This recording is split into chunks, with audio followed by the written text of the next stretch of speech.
അവിടെ നിൽക്കുമ്പോൾ ഇപ്പോൾ ഇതാ നിയമസഭയിലേക്ക് കടക്കും. താമരശ്ശേരിയിലെ കൊലപാതകം നിയമസഭാ നടപടികൾ നിർത്തിവെച്ച് ചർച്ച ചെയ്യാനുള്ള തീരുമാനമാണ് എടുത്തിരിക്കുന്നത്. ഉച്ചയ്ക്ക് 12 മുതൽ 2 മണിക്കൂറാണ് ചർച്ച.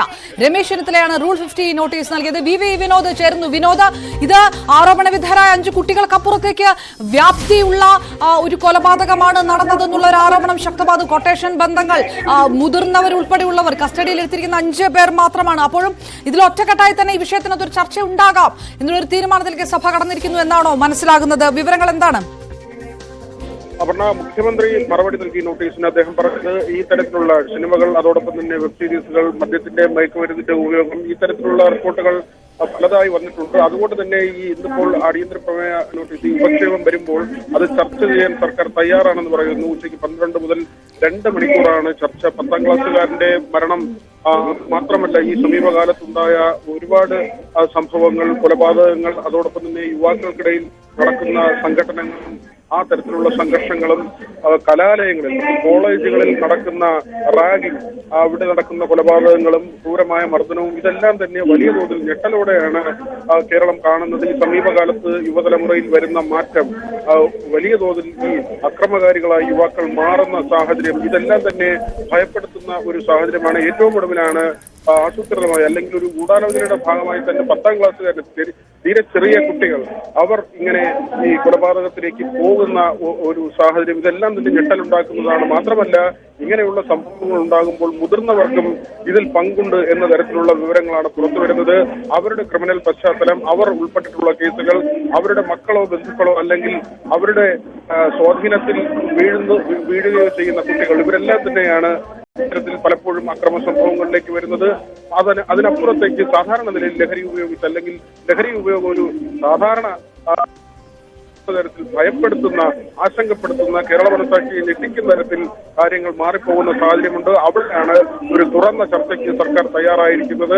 സമൂഹത്തിൽ എന്ത് മാറ്റം കൊണ്ടുവരണം എന്നത് സംബന്ധിച്ച് ആരോഗ്യകരമായ ഒരു ചർച്ച തന്നെ ഉണ്ടാകുമെന്ന് പ്രതീക്ഷിക്കാം. അപർണ, വിനോദ്, ഈ കഴിഞ്ഞ സമയങ്ങളിൽ, ഈ പറഞ്ഞ പോലെ തന്നെ കഴിഞ്ഞ സമയങ്ങളിൽ ഉണ്ടായിട്ടുള്ള ഇത്തരം കൊലപാതക പരമ്പരകൾ, അതിനെല്ലാം പ്രതികളാകുന്ന ഈ ചെറിയ പ്രായമുള്ളവർ, ഇതിലെല്ലാം ലഹരിയുമായിട്ട് ബന്ധമുണ്ടോ എന്നുള്ളൊരു ചോദ്യം ഇത് പലയിടത്തും സ്ഥിരീകരിച്ചിട്ടില്ല എങ്കിൽ പോലും ഇതും കൂട്ടിച്ചേർത്ത് വായിക്കപ്പെടുന്നുണ്ട്. വയലൻസിലേക്ക് എന്തുകൊണ്ട് കൂടുതൽ വരുന്നു എന്നുള്ളൊരു ചോദ്യമുണ്ട്. അതായത് ആ വിഷയം തന്നെ അഡ്രസ്സ് ചെയ്തുകൊണ്ട് അതിൽ സമൂഹം വളരെ കാര്യമായിട്ടുള്ള ചർച്ചകൾ നടക്കുന്നതിനാൽ ആ തരത്തിൽ തന്നെ ആയിരിക്കും ഈ ചർച്ചയും ഉണ്ടാവുക, അല്ലേ?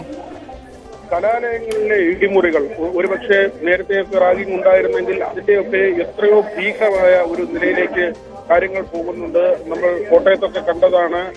ശരീരം കീറിമുറിക്കുകയും ജനനേന്ദ്രിയത്തിൽ ഡമ്പൻ എടുത്തു വെക്കുകയും ഫെവിക്കോൾ അവരുടെ രഹസ്യഭാഗങ്ങളിൽ ഒഴിക്കുകയും ആ തരത്തിലേക്ക് അതിക്രൂരമായി കുട്ടികളെ മർദ്ദിക്കുന്ന സാഹചര്യം കാര്യവട്ടം ക്യാമ്പസിലാകട്ടെ, തിരുവനന്തപുരത്തായിരുന്നാലും ആ നിലയ്ക്കുള്ള സംഭവം, തിരുവനന്തപുരം യൂണിവേഴ്സിറ്റി കോളേജിലാകട്ടെ, പല കോളേജുകളിലും ഏതെങ്കിലും ഒരു വിദ്യാർത്ഥി സംഘടന എന്ന നിലയ്ക്ക് മാത്രമല്ല പല കോളേജുകളിലും വിദ്യാർത്ഥി സംഘടനകൾ ഈ നിലയ്ക്ക് പെരുമാറുന്ന സംഭവമുണ്ട്.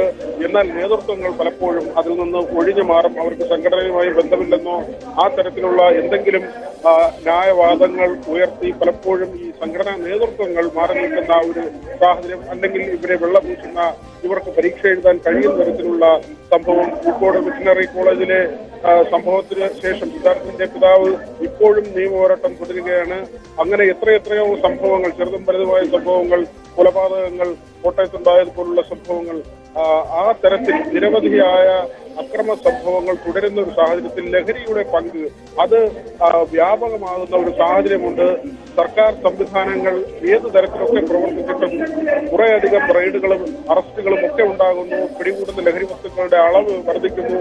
അതെല്ലാം ഒരു വശത്ത് ശരിയാണെങ്കിൽ തന്നെയും ഇതിന്റെ ഉപയോഗം വ്യാപകമായി മാറുന്നു. എന്തുകൊണ്ട് ഇത് തടയാൻ കഴിയുന്നില്ല എന്നൊരു ചോദ്യം അവശേഷിക്കുന്നുണ്ട്. അവിടെയാണ് തുറന്ന ചർച്ചയ്ക്ക് പ്രസക്തി ഉണ്ടാകുന്നത്. ഇത് സ്വാഭാവികമായും സർക്കാർ അങ്ങനെ ആ ചർച്ചയെ സ്വാഗതം ചെയ്യുന്നു. കൃത്യമായി കാര്യങ്ങൾ പറയാൻ സർക്കാരിന്റെ ഭാഗത്ത് കണക്കുകൾ ഉണ്ടാകും.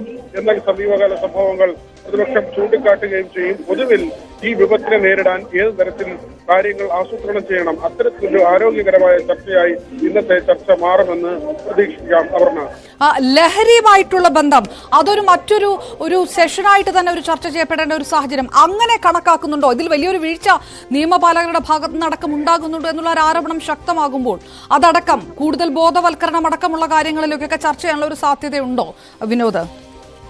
തീർച്ചയായും ആ നിലയ്ക്ക് തന്നെയാണ്. കാരണം എങ്ങനെ തടയാം എന്നത് സംബന്ധിച്ച് ഇപ്പോൾ വിനോദ്, ഇപ്പോൾ തിരികെ വരാം. നിയമസഭയിൽ ഇപ്പോൾ മുഖ്യമന്ത്രി സംസാരിക്കുകയാണ് തത്സമയം. ഈ കാര്യങ്ങളെല്ലാം നാം വിശദമായി ചർച്ച ചെയ്ത് അത് പൊതുസമൂഹത്തിന്റെ മുന്നിലേക്ക് എത്തിക്കുന്ന നിലയായിരിക്കും നന്നാവുക. അതുകൊണ്ട് നിറഞ്ഞ സന്തോഷത്തോടെ ഇത് ചർച്ച ചെയ്യാമെന്ന് സമ്മതിക്കുക. വളരെ വളരെ റെലവൻ്റായ ഈ വിഷയം ചർച്ച ചെയ്യാൻ ഗവൺമെന്റ് മുന്നോട്ട് വന്നതിന് ഗവൺമെന്റിനെ അപ്രീഷിയേറ്റ് ചെയ്യുന്നു. ഓർഡർ നടപടികൾ നിർത്തിവെക്കുന്ന ഉപക്ഷേപം സംബന്ധിച്ച് ഇന്ന് ലഭിച്ച നോട്ടീസ് പ്രകാരം ചർച്ചയാകാമെന്ന് ബഹുമാനപ്പെട്ട മുഖ്യമന്ത്രി അറിയിച്ചതിന്റെ അടിസ്ഥാനത്തിൽ ഉപക്ഷേപം ചർച്ചയ്ക്കായി മാറ്റിവെക്കുകയാണ്. ഉച്ചയ്ക്ക് 12 മണിക്ക് ചർച്ച ആരംഭിക്കുന്നതാണ്. 2 മണിക്കൂർ ആയിരിക്കും ചർച്ച.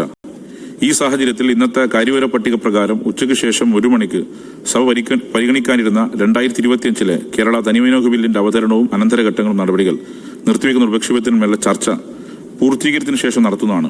അതിലേക്കായി ബന്ധപ്പെട്ട ചട്ടം താൽക്കാലികമായി സസ്പെൻഡ് ചെയ്യാൻ സഭയുടെ അനുമതിയോടെ തീരുമാനിക്കുകയാണ്. ഓർഡർ ശ്രദ്ധ ക്ഷണിക്കൽ.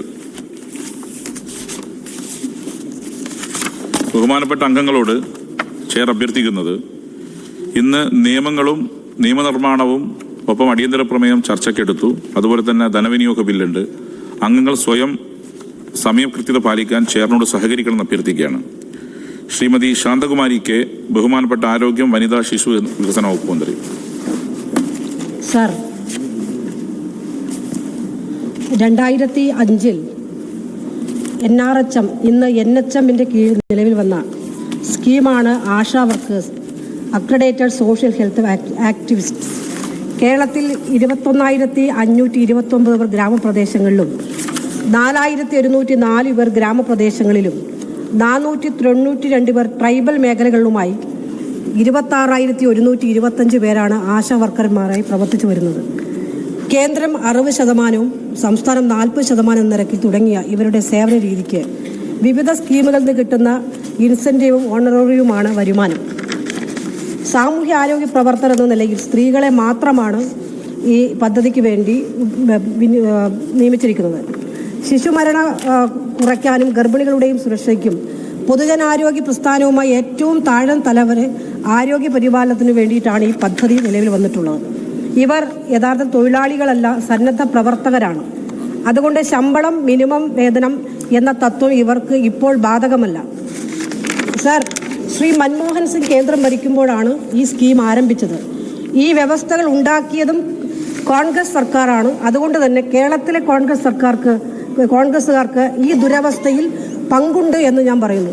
സർ, ചെയ്ത ജോലിക്ക് ഇൻസെൻറ്റീവ് ലഭിക്കുന്നത് 2009 8 സംസ്ഥാനങ്ങളിൽ നിന്നുള്ള ആശാ വർക്കർമാർ CITUവിൻ്റെ നേതൃത്വത്തിൽ പാർലമെന്റ് മാർച്ച് സംഘടിപ്പിച്ച് 1.5 വർഷത്തിന് ശേഷമാണ്. ഇന്ന് ഇവരെ ഈ സമരത്തിൽ പ്രേരിപ്പിക്കുന്ന ചില കപട രാഷ്ട്രീയം അന്ന് ഈ സമരത്തിൽ എവിടെയും കണ്ടിരുന്നില്ല. സർ, ശ്രീ VS അച്യുതാനന്ദൻ അവരുടെ കാലത്താണ് ഉത്സവ ഭത്ത ആവശ്യപ്പെട്ട് സമരം. 500 രൂപ അനുവദിച്ചു. 3000 രൂപ തോതിൽ ഓണററിയം നൽകാനും അന്ന് തീരുമാനിച്ചു. 2021 UDF അധികാരത്തിൽ 14 മാസം കഴിഞ്ഞിട്ടും ഓണററിയമോ ഇൻസെൻറ്റീവ് നൽകാൻ തയ്യാറായില്ല. സർ, ഇന്ന് ഈ സമരത്തിൽ വന്നവർ ഇക്കാര്യം പറയാനേ തയ്യാറാവുന്നില്ല. അവർ മനസ്സിലാക്കി തുറന്നു പറയുന്നുമില്ല. CITUവിൻ്റെ നേതൃത്വത്തിൽ വീണ്ടും സമരം ആരംഭിച്ചു. സർ, അന്ന് ഇത്രയും സമയം 14 മാസം കൊടുക്കാതിൻ്റെ അടിസ്ഥാനത്തിൽ CITU വീണ്ടും സമരം ആരംഭിച്ചു. അന്ന് ഒരു ചർച്ചയുമില്ല, അന്തിച്ചർച്ചയില്ല, മാധ്യമങ്ങളുടെ പടയില്ല, ഒന്നുമില്ല. 5 വർഷത്തെ UDFന്റെ ഭരണത്തിൽ 700 രൂപയിൽ നിന്ന് 1000 രൂപയാക്കി ഓണററിയും 5000 ആക്കുമെന്ന് പറഞ്ഞ് ഈ പാവപ്പെട്ട ആശമാരെ വഞ്ചിക്കുകയാണ് യഥാർത്ഥത്തിൽ UDF ഗവൺമെന്റ് അന്ന് ചെയ്തത്. LDF ഗവൺമെന്റ് അധികാരത്തിൽ വന്ന് 1000 രൂപയിൽ നിന്ന് 6000 ആക്കി ഉയർത്തി. കേന്ദ്രത്തിൽ സമ്മർദ്ദം ചെലുത്തി 2000 രൂപ ഫിക്സഡ് ഇൻസെന്റീവ് ആക്കി. പിന്നീട് ഇൻഷുർ പദ്ധതി നടപ്പിലാക്കി. ഇതെല്ലാം തന്നെ അവിടെ അക്കൗണ്ടുകളിലേക്ക് അവരുടെ അക്കൗണ്ടുകളിലേക്ക് ക്രെഡിറ്റ് ചെയ്യാമെന്ന് തീരുമാനിച്ചു. ഇന്ന് സത്യത്തിൽ അയൽ സംസ്ഥാനങ്ങളെ അപേക്ഷിച്ച് മെച്ചപ്പെട്ട നിലയിൽ അവർക്ക് ലഭിച്ചുകൊണ്ടിരിക്കുകയാണ്. സർ, NHM ഫണ്ടിൽ നിന്ന് കേന്ദ്ര ഷെയർ 468 കോടി നൽകാത്തതിൽ സമരക്കാർക്കോ ഈ പ്രതിപക്ഷത്തിനോ ഒരു പ്രതിഷേധമില്ല. സംസ്ഥാന ഫണ്ടിൽ നിന്ന് പണം കൊടുത്തു തീർത്ത് 100 കോടി രൂപ ഇപ്പോഴും കേന്ദ്രക്കാരുണ്ട്. സർ, ഞാൻ പറഞ്ഞത് സർ, വീണ്ടും സമരരംഗത്തെങ്കിൽ 15 വർഷത്തെ ആശാപ്രവർത്തകരുടെ വേതന ചരിത്രത്തിൽ ഒരു ചെറുവിരൽ പോലും അനക്കാൻ കഴിയാത്തവരാണ് ഇന്ന് ഈ മുതലക്കണ്ണീരുമായി ആരോഗ്യ മേഖലയിൽ സുത്യർഹമായ സേവനം അനുഷ്ഠിക്കുന്ന ഈ പാവപ്പെട്ട ആശാ വർക്കർമാര് അവരുടെ ജോലി സ്ഥിരതയും അതുപോലെ തന്നെ ശാക്തീകരണത്തിനും ഓണറേറിയം ഇൻസെന്റീവ് ലഭിക്കുന്നതിനും സർ കേന്ദ്ര സർക്കാരിൽ നിന്ന് സമയബന്ധിതമായി വിഹിതം ലഭ്യമാക്കുന്നതിന് വേണ്ടി സമ്മർദ്ദം ചെലുത്തണമെന്നും സ്കീം വർക്കേഴ്സായ മുഴുവൻ ആൾ, ഇത് മാത്രമല്ല ആശാ വർക്കർമാർ മാത്രമല്ല അവരെല്ലാം തൊഴിൽ നിയമത്തിന്റെ പരിധിയിൽ കൊണ്ടുവരുന്നതിന് വേണ്ടി സംസ്ഥാന ഗവൺമെന്റ് കേന്ദ്ര ഗവൺമെന്റ് സമ്മർദ്ദം നടത്തുന്ന നടപടികൾ സ്വീകരിക്കണമെന്നും ഈ ശ്രദ്ധ ക്ഷണിക്കലൂടെ ഞാൻ മിനിസ്റ്റർ. സർ, ബഹുമാനപ്പെട്ട അംഗം ആശമാരെ സംബന്ധിച്ചിട്ടുള്ള വളരെ കാതലായിട്ടുള്ള ഒരു പ്രശ്നം, ആശാ വർക്കർമാരുടെ സമരത്തെ വിമർശിച്ചുകൊണ്ടുകൂടി ശാന്തകുമാരി എംഎൽഎയുടെ പ്രതികരണമായിരുന്നു. സഭയിൽ വെബ് സ്ട്രീമിംഗ് ആണ് കണ്ടത്. ആരോഗ്യമന്ത്രി വീണ ജോർജ് സംസാരിക്കുന്നു. നേരത്തെ പറഞ്ഞ പോലെ 12 മണി തൊട്ട് ഷഹബാസിന്റെ കൊലപാതകവുമായി ബന്ധപ്പെട്ടുള്ള ചർച്ച സഭയിൽ നടക്കുകയും ചെയ്തു.